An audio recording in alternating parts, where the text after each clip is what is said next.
Also visit tfl.gov.uk. Consultation ends 17th of December 2017.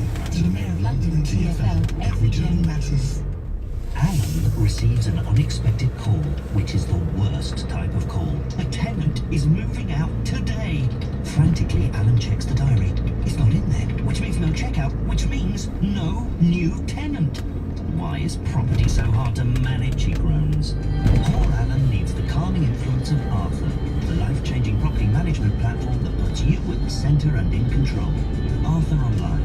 Start your free 30-day trial at arthuronline.co.uk. The 7-year itch. It's a real thing. The feeling that there's something better out there. Well, I'll let you in on a secret. There is.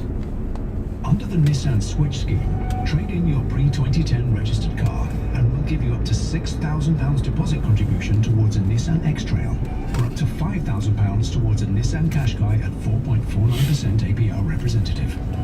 For this and other Switch offers on selected new vehicles, search Nissan Switch. Available on X-Trail, Tecna and Qashqai M-connected diesel models only. While stocks last, retail customers only, Nissan Finance. Subject to status, participating dealers, T's and C's at nissan.co.uk. How's the chemotherapy going to make me feel? Is he not going to get better? Can you go on that cancer drug trial I read about? I don't know if my cancer's gone for good. Cancer Research UK can help you find the answers. With years of research behind us, we can give you the expert guidance and information you need. Just go online and search Cancer Research UK today. Kevin, did you open the kids' advent calendar again? Sorry. Keep everyone happy this Christmas with Mars and Nestle advent calendars, now 2 for £3. Another Christmas deal for you from the Co-op. 85 to 111 gram, individual price £2 to £3 each, cheapest item free, subject to availability. See participating stores for details. Offer ends 5th of December. This is LBC with James O'Brien. 21 minutes after 10 is the time. Tens of billions of pounds to leave the world's largest free trade area, in which we currently have a lot of influence over its rights and regulations. Tens of billions of pounds to leave it and lose all of that influence. Why?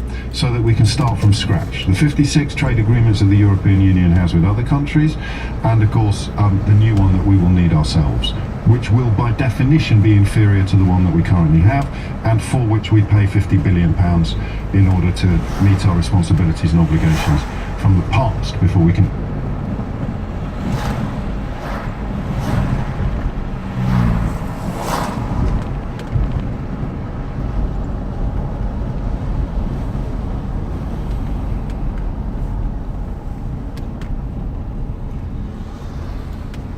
Sheffield. Steve, what would you like to say?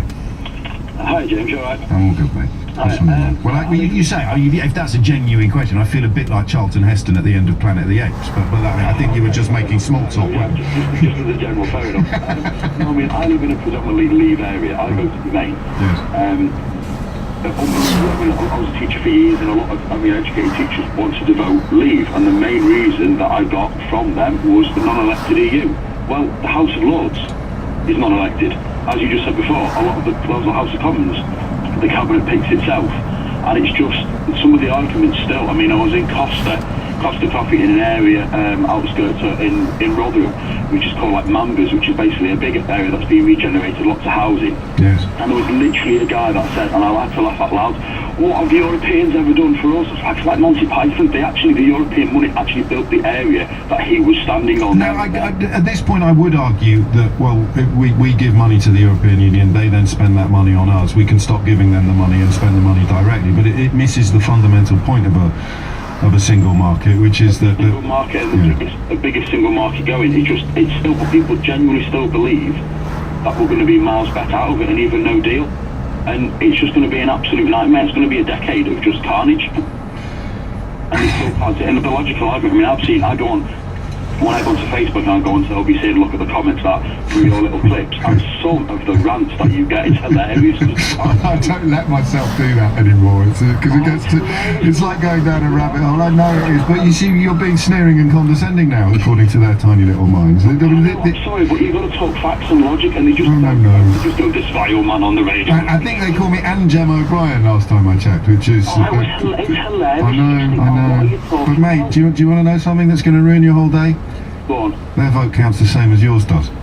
Yeah, I know, it's ridiculous, isn't it? I know. The one thing, I mean, I've said to my dad was a big Remain voter. Right. And I've said in all fairness, that when your generation go, it'll be a lot better. Don't be funny. But actually, a lot of the younger people wanted to vote Remain. I don't like that school of thought, and there's plenty of older people who, like your dad, recognise the basic realities of common sense. Of that age group, 60 plus, who actually voted Leave, it's a lot more than ones who voted Remain. Yes, and the generational conflict is probably going to be the defining, or hopefully not conflict, but the imbalances will be the defining political movement of the next couple of decades. Is that so? I mean, presumably we're going to hear from people talking in slightly vague terms about independence and democracy. Is there no circumstances in which you could imagine that keeping you warm at night when you can't afford to turn the heating on? Just the democracy. I mean, I know we can't say it, obviously, because, Mr. Blair is the worst thing since sliced bread, even though the country was in a lot better state with education and NHS when Labour and government then, when he was the Prime Minister. But even he said, and obviously massive Remain, obviously, because he's the one that wanted it all, wants us in. But what actually do they make a massive issue to our laws, and they tell us what to do. Actually, really? Have they actually ever changed a real Main law that's made a difference? I think at this point it's customary to conflate the European Court of Human Rights with the European Court of Justice, but let's not second guess anybody. Steve, stay sane if you can. If you can't, stay safe. Peter is in St Albans. Peter, what would you like to say? Yes, hello, good morning. Hello, Peter. Yes, I'm in St Albans, a town which voted predominantly to Remain, but I'm a very, very strong Leaver. And yes, I do believe very much that we should live in a free, independent country. And for me, the issues of democracy transcend just about anything else. I mean, if you believe in democracy and the rule of government through democratic means, I don't think you can believe in the European Union. Why not? And I believe because it believes in the rule of government through bureaucratic means. It's inherently undemocratic. What's the civil service if it's not a bureaucracy? Yes, okay, but what's the European Commission and Jean-Claude Juncker? The European Commission is like a sort of turbocharged civil service that is that can be voted out, can't it, by MEPs? Yeah, but at least the civil. What was that word I just used? The one that began with V. At least the civil servants in our country are civil servants. They represent our government. And the other point I want to make... But the civils in the European Union are our civil servants as well. They represent our union. They represent the views of 27 countries. Yes, with single market views. The union, the unified views. And some of them are British. Yeah, the other point I wanted... Well, no, let's go through the points one by one. Okay, let's not scrutinise your reasons for saying what you say. Let's just let you say it. I wanted to make, because obviously I'm time limited. Oh, are you? If you believe in the sovereignty of nation states, again, you can't believe in the European Union. So the white paper, the first white paper published after the vote, which said British Parliament has always been sovereign, but that was false, was it? The British Parliament is certainly more sovereign than the European Parliament or the way the European Union works. The European Union's raison d'etre, right from the start when it was conceived in the late 1980s, was to create closer integration within the European Union.